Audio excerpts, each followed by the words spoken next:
பரபரப்புகளுக்கு மத்தியில நாடாளுமன்றத்தின் மழைக்கால கூட்டத்தொடரின் 2ஆம் அமர்வுகள் இன்று காலை 11 மணிக்கு தொடங்குகிறது. நேற்று தொடங்கிய கூட்டத்தொடர் அமளியால நாள் முழுவதும் ஒத்திவைக்கப்பட்டது. இந்த நிலையில இன்று காலை 11 மணிக்கு 2ஆம் அமர்வு தொடங்க இருக்கிறது. மேலும் தகவலை செய்தியாளர் ரமேஷ்குமார் வழங்கிட கேட்கலாம். ரமேஷ்குமார், வணக்கம். இன்று என்னென்ன நிகழ்வுகள் நடைபெற இருக்கிறது? முழு தகவலையும் சொல்லுங்க. நாடாளுமன்ற மழைக்கால கூட்டத்தொடரின் 2ஆம் நாள் அலுவல்கள் இன்று காலை 11 மணிக்கு கூட இருக்கின்றன.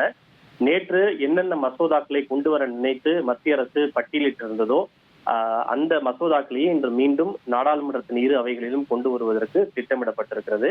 ஏனென்றால் நேற்று எதிர்க்கட்சிகளுடைய கடும் அமளி காரணமாக அவை நடவடிக்கைகளுக்கு இடையூறு ஏற்பட்டு அவை நடத்த முடியாத சூழலால் அந்த மத்திய அரசினுடைய திட்டமிடப்பட்ட அலுவல்களை மேற்கொள்ள முடியவில்லை. இந்த நிலையில் நேற்றைய தினம் மேற்கொள்ள நினைத்திருந்த அந்த அலுவலை இன்றைய தினம் கொண்டு வருவதற்கு மத்திய அரசு திட்டமிட்டிருக்கிறது. குறிப்பாக மக்களவையை பொறுத்தவரை நீதிபதிகளின் உச்சநீதிமன்ற நீதிபதிகளின் எண்ணிக்கை 34 38 அதிகரிக்கின்ற வகை செய்கின்ற அந்த மசோதாவை மத்திய அரசு நேற்று மக்களவையிலே தாக்கல் செய்துவிட்டது.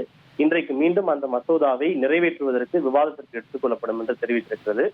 அதே போல மாநிலங்களவையை பொறுத்தவரை தேசிய பாடலான வந்தே மாதரம் பாடலை அவமதித்தாலோ அல்லது பாடுவதற்கு இடையூறு ஏற்படுத்தினாலோ தண்டனைக்குரிய குற்றமாக கருத வகை செய்யும் தேசிய கௌரவங்கள் அவமதிப்பு தடுப்பு சட்டத்தை மத்திய உள்துறை அமைச்சர் அமித்ஷா இன்றைக்கு அறிமுகம் செய்வார் என பட்டியலிட்டிருக்கிறது. இருப்பினும் இவையெல்லாம் அவை சுமூகமாக நடைபெறுவதை பொறுத்தே மத்திய அரசினுடைய திட்டமிட்ட அலுவல்கள் இடம்பெறும்.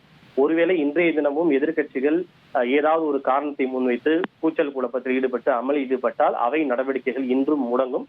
அப்படி முடங்கினால் மத்திய அரசினுடைய திட்டமிடப்பட்ட அலுவல்களை மேற்கொள்ள முடியாத ஒரு சூழல் என்பது ஏற்படும். இதற்கிடையே இன்றைய தினமும் நாடாளுமன்றத்தின் இரு அவைகளிலும் நீட் வினாத்தாள் முறைகேடு, அயோத்தியா ராமர் கோவில் காணிக்கையில் ஏற்பட்டுள்ள முறைகேடு, அதே போல நேற்று மாணவர்களின் மீது நடத்தப்பட்ட தடியடி உள்ளிட்ட பல்வேறு விவகாரங்களை எழுப்புவதற்கு காங்கிரஸ் உள்ளிட்ட பல்வேறு எதிர்க்கட்சிகள் திட்டமிட்டிருக்கிறார்கள். இது ஒரு புறம் இருக்க, இன்று காலை நாடாளுமன்ற வளாகத்தில் உள்ள பாலயோகி அரங்கத்தில் தேசிய ஜனநாயக கட்சியினுடைய நாடாளுமன்ற உறுப்பினர்கள் குழு கூட்டம் நடைபெற உள்ளது. பிரதமர் மோடி தலைமையில் நடைபெறக்கூடிய இந்த கூட்டத்தில் தேசிய ஜனநாயக கூட்டணியை சார்ந்த அனைத்து நாடாளுமன்ற உறுப்பினர்களும் பங்கேற்கிறார்கள். இந்த கூட்டத்தை பொறுத்தவரை எதிர்க்கட்சிகள் மேற்கொள்ளக்கூடிய அந்த வியூகங்களை எப்படி முறியடிப்பது, அவையில் ஆளும் கட்சி எம்பிக்கள் எப்படி நடந்து கொள்வது, முக்கியமான மசோதாக்கள் கொண்டு வந்தால் எல்லோரும் ஒற்றுமையாக இருந்து செயல்பட்டு அதற்கு எப்படி வாக்களிப்பது உள்ளிட்ட பல்வேறு விஷயங்கள் குறித்து உறுப்பினர்களுக்கு பிரதமர் மோடி அறிவுறுத்தலை வழங்குவார் என எதிர்பார்க்கப்படுகிறது. இந்த கூட்டத்திற்கு மங்கள் மிலன் என பெயர் வைக்கப்பட்டிருக்கிறது. அதாவது சுப சந்திப்பு என்கிற அந்த அர்த்தத்தில் இந்த கூட்டத்திற்கு மங்கள் மிலன் என பெயர் வைக்கப்பட்டிருக்கிறது. தகவல்களுக்கு நன்றி ரமேஷ்குமார். இனி செல்லும் இடமெல்லாம் செய்தி. தந்தை டிவியின் வாட்ஸ்அப் சேனலை ஃபாலோ பண்ணினா செல்லருக்கும் இடமெல்லாம் செய்தி. இதோ QR கோட் இப்பவே ஸ்கேன் பண்ணுங்க, ஃபாலோ பண்ணுங்க.